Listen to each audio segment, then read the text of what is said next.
est ennemi. Aujourd'hui, j'ai lu un des textes les plus durs contre la guerre, celui du sociologue français Alain Touraine, un des 45 signataires qui ont adressé au président des États-Unis une lettre réquisitoire contre la guerre, qualifiée de régression et d'échec à la démocratie. Dans son texte, dont le titre est « La politique insensée du président Bush » et, vous lirez bien, insensée en 2 mots. Alain Touraine écrit « La guerre actuelle n'a ni cause, ni effet définissable, ni finalement de raison d'être identifiable. Cette guerre est aussi arbitraire que l'a été la création du monde par Dieu. L'événement principal n'est pas la lutte d'un géant contre un nain, elle est l'écrasement par le discours du pouvoir absolu, de la politique, de la puissance, de toutes les idées, les analyses, les débats qui forment la vie même d'une démocratie. » Pour Alain Touraine, directeur d'études à l'École des hautes études en sciences sociales de Paris, il faut briser le silence. Alain Touraine, bonsoir. Bonsoir. Alors, ce trait d'union dans votre titre, insensé, quel sens doit-on donner à ce mot dans votre texte? Le sens de l'étymologie, c'est-à-dire privé de sens. Si vous voulez, quand vous ou moi, si je puis dire, faisons une guerre, c'est pour atteindre des objectifs, défendre des intérêts, renverser un adversaire. Rappelez-vous les mots du président Truman qui sont un peu les mêmes en 1946. Oui, il y avait le bien et le mal. Bien sûr, il y avait l'Union soviétique, il y avait l'Ouest. On parlait de choses réelles. Or, l'affaire américaine est exceptionnelle. Vous avez un pays qui, depuis la chute de l'Union soviétique, du mur de Berlin, domine le monde, qui a lancé un thème qui est la globalisation, qui en effet intègre beaucoup de gens, mais sous direction américaine. Avance technologique formidable, les Japonais s'emberlificotent dans leurs affaires bancaires, les Européens s'endorment, tout va très bien.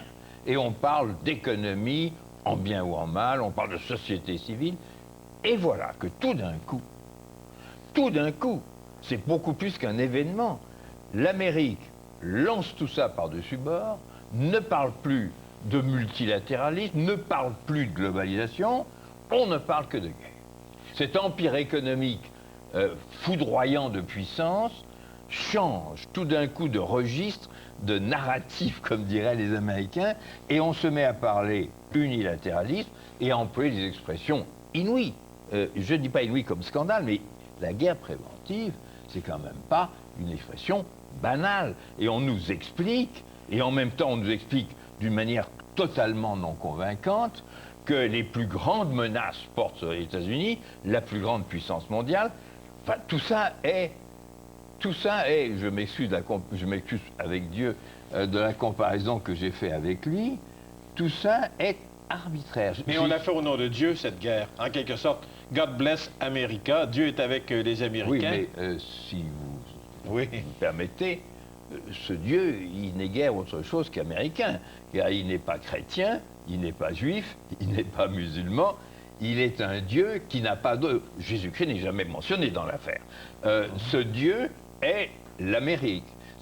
Et je respecte ça. Je veux dire, je cherche à comprendre. Et tout d'un coup, ce pays, qui semble un pays de techniciens, etc., tout d'un coup, on découvre, de manière respectable, on découvre que ce pays, tout d'un coup, s'est senti menacé. Mais il y a eu le 11 septembre. Alors oui, mais alors le 11 septembre, je le comprends, en tant qu'Européen, j'ai un peu de difficulté, parce que des villes détruites, on en a connu, mais ça va bien au-delà de ça. Je veux dire, le 11 septembre, les États-Unis, non seulement se sentent menacés, mais se rappellent qu'ils sont un pays qui n'est pas comme les autres. Les États-Unis, pour les Américains, c'est Israël pour les Juifs. C'est-à-dire, c'est la ville, c'est le pays refuge. Moi, j'ai connu des tas de gens, d'amis, qui viennent de l'Europe de l'Est. Vous avez dit aujourd'hui le super peuple élu. Bien sûr. Mais vous comprenez, les Américains ont ce sentiment, ils ont bien le droit de l'avoir. Ils ont reçu des millions de gens qui étaient des victimes des persécutions, de la misère, de ce qu'on voudra. Et les Américains, depuis 200 ans, ont toujours eu le sentiment, peut-être l'avez-vous vous aussi, je ne sais pas, que le vieux monde, c'est le vieux monde, et qu'il y a quand même le nouveau monde. Tocqueville leur a dit. Mais vous alliez me dire, j'ai connu des peuples de l'Est, des gens des peuples de l'Est. Vous alliez ajouter, j'ai coupé votre pensée. Eh bien, ces gens-là qui des Juifs en particulier, qui ont toujours vécu toute leur vie avec l'idée de arrive, disons, l'Amérique, ça c'est le refuge absolu. Et tout d'un coup, c'est une femme qui me disait ça, c'est une personne qui a fait tout à fait une belle carrière de psychanalyste en Italie, et qui est juive lituanienne, et qui dit, mais maintenant on n'a plus où aller. Vous comprenez? Ça a été le grand refuge. Mais bon, donc j'admets, oui, moi, très bien, que les Américains aient ce sentiment-là d'être d'une autre nature. Et j'admets aussi, ce qui est, à mon avis, très important, que tout ça se place dans un moment où il n'y a plus de discours dehors. Il n'y a pas de discours communiste, notre bon discours de l'État-providence, il est quand même un peu fatigué, etc.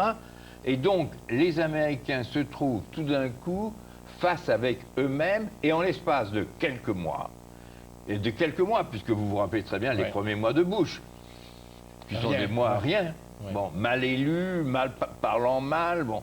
Et tout d'un coup, ces Américains, qui, je répète, étaient les maîtres de l'économie mondiale, deviennent des gens qui se sentent menacés, et à ce moment-là, qui écoutent, un discours qui se crée, et tout ce qui est dit n'est que le discours, et chaque jour les faits le démentent. Et vous citiez il y a un moment ce malheureux Powell qui a perdu la bataille, et comme dans l'Union soviétique, on lui fait présenter le texte qu'il a battu, et il dit « j'ai des preuves aux Nations Unies », et il n'en montre pas.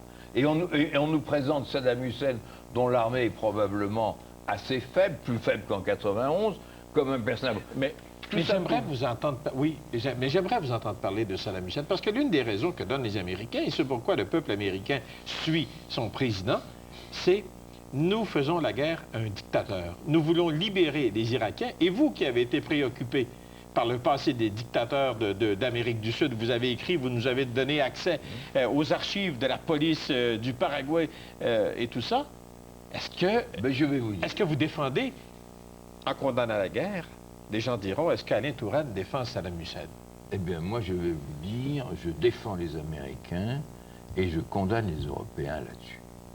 Parce que il y a une chose que vous ne pouvez pas retirer aux Américains, c'est que quand il faut y aller, ils y vont. Moi, je suis français, vous comprenez, ils y ont été comme les gens de Stalingrad, hein, les Russes et les Américains, ils m'ont sauvé ma liberté. Donc, je rigole pas avec ça. Je veux dire, les Américains, je sais qu'ils y vont. Bon, ça, c'est très bien. C'est très bien quand c'est la libération de l'Europe. Bon, mais la libération du peuple irakien, c'est ce que dit George Bush. Je vais libérer les Irakiens de Saddam Hussein. Ont-ils raison, donc, les Américains de faire la guerre? Votre excellent correspondant à Washington vous a répondu.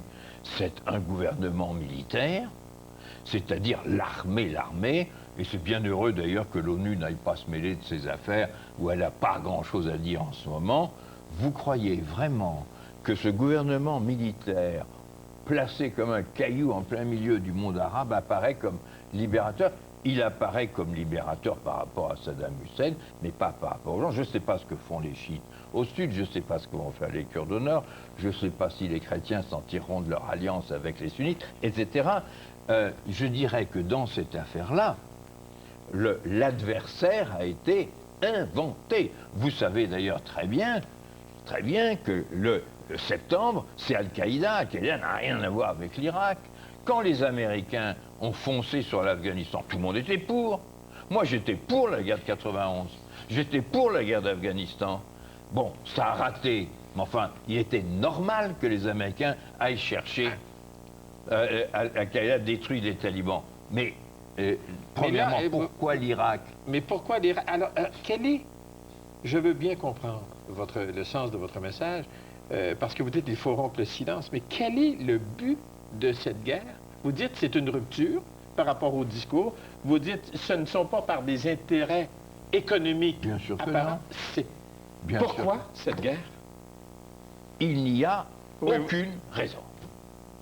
Il n'y a aucune raison. C'est, si vous voulez, le discours américain sur l'Amérique comme puissance représentant Dieu étant menacé par... lire leur texte, l'axe du mal. Et je vous dirais... Ce n'est pas de la propagande. Mais bien sûr que non. Mais c'est bien plus sérieux que les affaires de pétrole, quand même. Le bien et le mal, quand même, ça, hein? C'est important. Je vous dirais même que les gens normaux se rendent très bien compte de ce que ça veut dire. Où est-ce qu'il mène l'axe du mal? Quelle est la capitale du mal? Allons, c'est Pékin. Alors, Dans 50 ans, on fera la guerre à la Chine. Entre-temps, on l'aura fait à la Syrie, à la Corée. Parce qu'il y aura des suites, à votre avis. Mais à partir de cette... est-ce que vous avez cru un seul instant qu'il y avait une guerre des États-Unis contre l'Irak? Bien sûr que non.